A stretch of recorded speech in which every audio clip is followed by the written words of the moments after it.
4억 2천만 달러. 하룻밤 사이에 증발해버린 숏 포지션들이 비트코인 가격을 7만 3천 달러기로 밀어올렸습니다. 불과 몇 시간 뒤 그 가격은 다시 7만 1천 달러 초반까지 미끄러졌죠.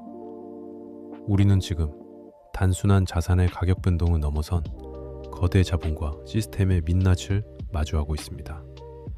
시장이 우리에게 던지는 이 혼란스러운 변동성의 뒤편에는 겉으로는 보이지 않는 거대한 욕망과 절망, 그리고 인간이 만든 시스템의 근본적인 모순이 숨어 있습니다. 오늘 우리는 지정학적 게임 이론과 행동 경제학의 렌즈를 통해 이 모든 착시와 광란의 배경을 파헤치고 그 속에서 비트코인의 본질적인 역할을 다시금 조명할 것입니다. 최근 중동에서 들려온 미국의 이란과의 임시 휴전 협정 소식은 분명 시장의 한 줄기 빛처럼 다가왔습니다.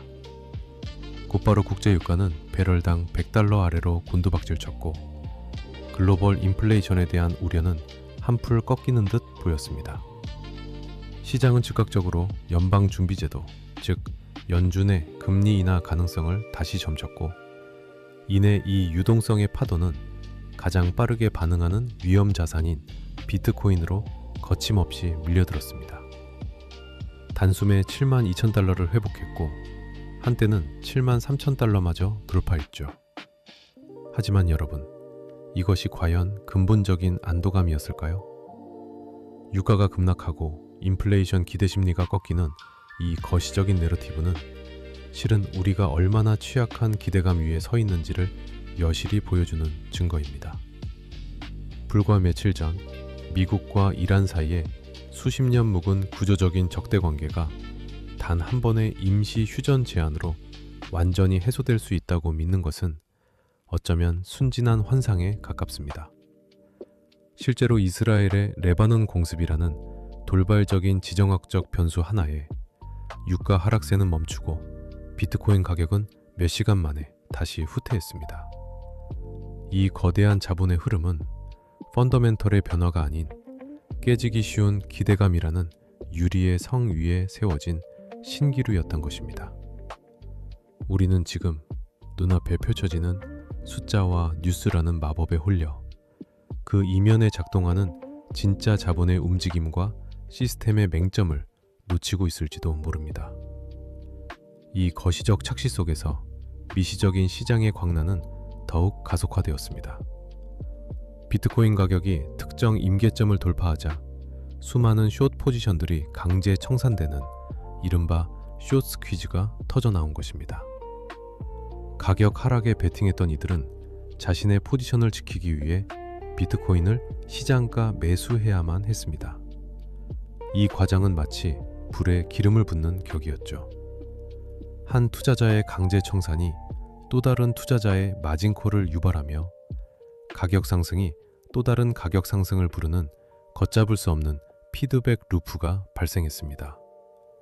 순식간에 4억 2천만 달러, 천문학적인 규모의 숏 포지션이 청산되며 비트코인 가격은 롤러코스터처럼 치솟았습니다. 하지만 여기서 우리는 한 가지 중요한 사실을 직시해야 합니다. 온체인 데이터는 이 폭발적인 랠리가 현물 매수세에 기반한 것이 아니라는 신호를 보냈습니다. 오히려 파생상통 시장의 과도한 레버리지와 투기적 수요가 만들어낸 이른바 웸더더, 즉 꼬리가 몸통을 흔드는 현상에 가까웠습니다. 기초자산의 내재적 가치 상승이라기보다 단기적인 포지션 청산과 추격 매수가 만들어낸 인위적인 불꽃놀이였던 것입니다. 개인 투자자들은 이러한 급 변동 속에서 손실 회피와 포모라는 극단적인 심리 사이를 오가며 이성적인 판단을 내리기 어려운 지점에 서 있습니다. 단기 고점에 대한 공포와 나만 이 상승장에서 소외될지 모른다는 불안감이 뒤섞여 잦은 손절과 맹목적인 추격 매수를 반복하게 되는 것이죠. 이 모든 과정은 비트코인이 전통 금융 시스템과 얼마나 깊숙이 융합되었는지를 보여주는 동시에 그 융합이 가져오는 딜레마를 고스란히 드러냅니다. 블랙록과 같은 거대 기관들의 현물 ETF로의 자금 유입이 5주 최고치를 기록했다는 사실은 비트코인이 더 이상 괴짜들의 화폐가 아닌 거시경제 포트폴리오의 엄연한 대체 투자 자산으로 편입되었음을 증명합니다. 레리 핑크 블랙록 CEO는 비트코인이 디지털 금으로서 안전자산 역할을 할 것이라고 수년간 주장해왔죠. 그러나 동시에 이번 사태는 비트코인이 유가와 CPI 같은 거시지표, 그리고 지정학적 리스크에 그 어떤 주식시장보다도 더 빠르고 민감하게 반응하는 초고위험, 초고수익, 거시 프록시 자산으로 진화했음을 보여줍니다. 누리엘 루비니가 편 비판적 경제학자들이 지정학 뉴스의 파생상품 스퀴즈로 반응하는 자산을 안전자산이라 부를 수 없다고 지적할 법한 장세인 것입니다. 비트코인은 전통 시스템의 대안을 자처했지만 아이러니하게도 그 시스템의 가장 취약한 지점들, 즉 뉴스에 휘둘리고 레버리지에 중독된 시장의 모습과 닮아가고 있습니다. 비트코인이 디지털 금이 아니라 나스닥 레버리지처럼 작동하는 순간을 우리는 목격하고 있는 것입니다. 이 시장의 광란은 두 가지 거대한 게임 이론적 모델이 중첩된 결과이기도 합니다. 첫째, 파생상품 시장의 죄수의 딜레마와 뱅크런 역학입니다. 숏 매도자들은 서로 버티면 이론적으로 손실을 줄일 수 있습니다. 하지만 누군가 먼저 공포에 질려 포지션을 청산하기 시작하면 가격이 치솟아 다른 사람의 마진콜을 유발합니다.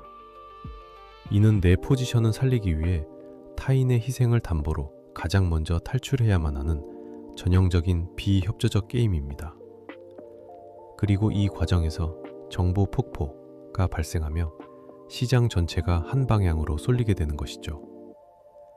둘째, 미국, 이란, 이스라엘의 삼각관계가 만들어내는 지정학적 소모전. 미국과 이란은 전면전이라는 최악의 결과를 피하기 위해 임시 휴전이라는 내시 균형을 도출하려 했습니다. 하지만 이스라엘이라는 제3의 플레이어가 레바논 공습으로 판을 흔들면서 그 균형은 즉각 붕괴되었습니다. 투자자들은 이 불안전 정보 게임에서 매일 쏟아지는 헤드라인 뉴스에 확률론적인 베팅을 할 수밖에 없어 시장은 극도의 변동성에 시달리게 됩니다. 이 모든 것은 거대 자본과 국가 권력이 얽힌 구조적 게임 속에서 개인이 얼마나 무력할 수밖에 없는지를 보여주는 서글픈 단면입니다.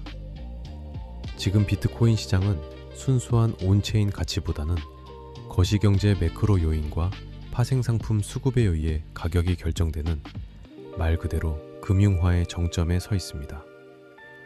단기 트레이딩 채널들이 4월 11일 기점 완성형 고점 시그널이 켜졌다며 급락을 경고하고 거시 전문가들이 CPI 발표와 이스라엘발 확전 가능성을 지적하는 것은 이 거대한 게임의 규칙 속에서 합리적인 방어 기제일 수 있습니다. 반대로 마이클 세일러와 기관 투자가들이 유만 달러 바닥 지지 및 강세장 진입을 주장하는 것은 비트코인이 이 혼돈 속에서도 글로벌 유동성을 흡수하는 강력한 거시 안테나 역할을 하고 있다는 믿음에 기반합니다. 그렇다면 이 불안정한 내러티브 경제학의 시대 속에서 비트코인은 우리에게 어떤 의미일까요? 우리는 지금 지정학적 리스크 해소라는 긍정적 내러티브와 단기 파생 고점 및 확전이라는 부정적 내러티브가 격렬하게 충돌하는 지점에 서 있습니다. 시장의 변동성이 극대화되고 거대 자본과 국가 권력이 주도하는 게임의 판이 시시각각 바뀌는 혼돈의 시대에서 비트코인의 본질적인 가치는 더욱 빛을 발합니다. 비트코인은 단순한 위험자산도 특정 국가의 통화정책에 종속되는 금융상품도 아닙니다. 그것은 이 모든 조작 가능한 시스템과 끊임없이 변질되는 인간의 약속을 초월하는 수학적 확실성과 탈중앙화된 희소성의 결정체입니다. 유가와 CPI, 지정학적 뉴스에 일희일비하며 요동치는 거대 자본의 충사리 속에서 비트코인은 그 어떤 중앙 권력도 함부로 찍어낼 수 없고 그 어떤 정치적 내러티브로도 훼손할 수 없는 굳건한 가치 저장 수단으로서의 역할을 웅장하게 수행하고 있습니다. 비트코인을 소유한다는 것은 단순히 자산을 불리는 행위를 넘어섭니다. 그것은 예측 불가능한 거시경제의 폭풍과 끊임없이 변하는 지정학적 그림자 속에서 당신의 자산을 지키는 가장 구조적이고 수학적인 방어 수단을 획득하는 행위입니다. 그것은 인간의 탐욕과 권력이 만들어내는 게임 이론적 함정에서 벗어나 프로그래밍된 진실의 세계로 피신하는 유일한 길이기도 합니다. 지금 우리가 겪는 이 변동성은 비트코인이 전통 금융 시스템의 깊은 바닷속으로 완전히 편입되는 과정에서 겪는 성장통입니다. 이 과정을 통해 비트코인은 단순히 디지털 금을 넘어 불안정한 세계 질서 속에서 개인의 주권과 자산의 생명력을 지켜낼 궁극적인 가치 중력의 중심으로 진화할 것입니다. 오늘의 고찰이 여러분의 경제적 자유를 향한 흔들림 없는 나침반이 되길 바랍니다.